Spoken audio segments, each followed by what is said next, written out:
Hello.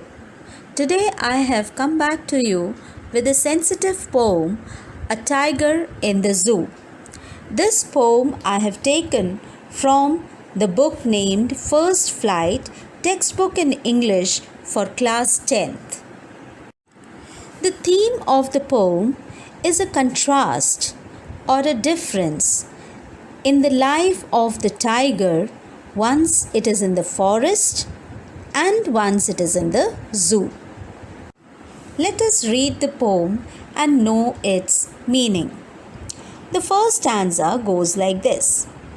He walks in his vivid stripes, the few steps of his cage, on paths of velvet quiet, in his quiet rage. The poet talks about the pride with which the tiger moves. He stalks, that is, he walks very stiffly in his bright stripes that shows his pride. But then he is able to walk only few steps because it is caged.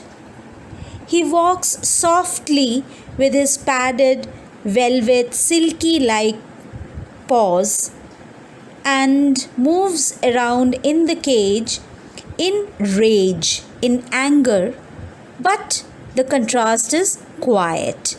But he cannot express his anger that he is angry. Stanza 2.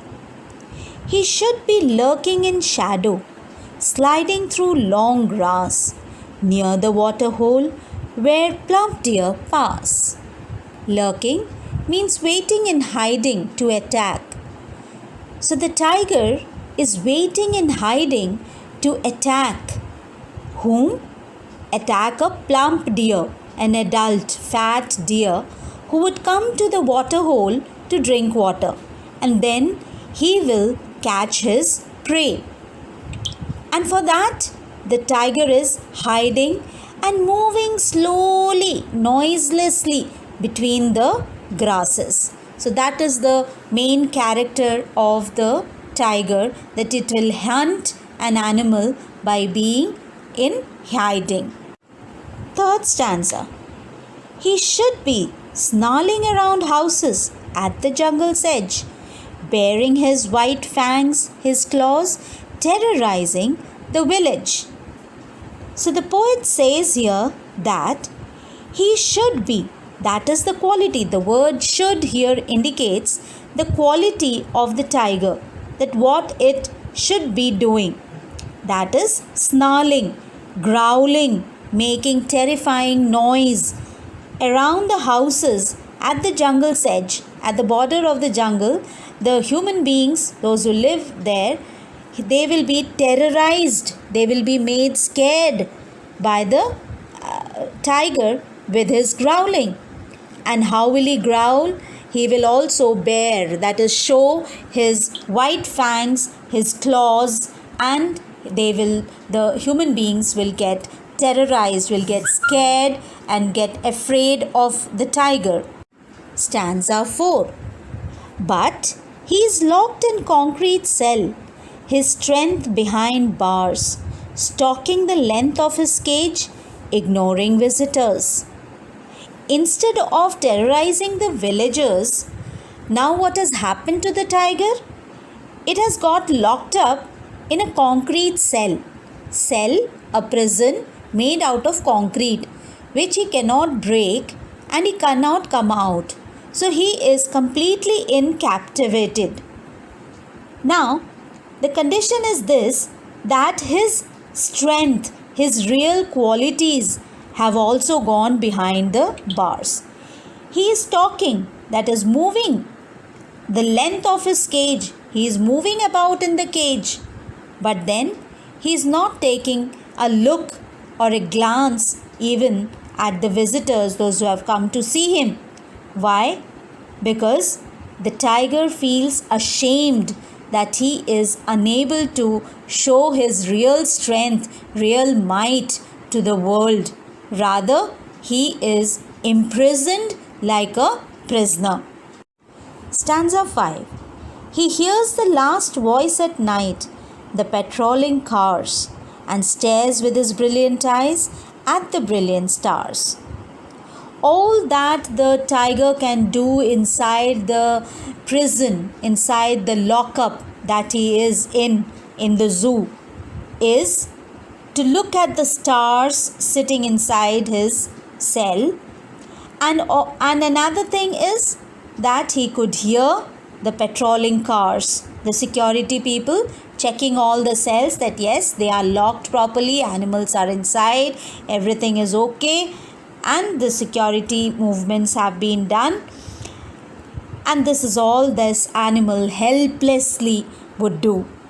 The use of brilliant here twice in two lines, once as brilliant eyes and next as brilliant stars.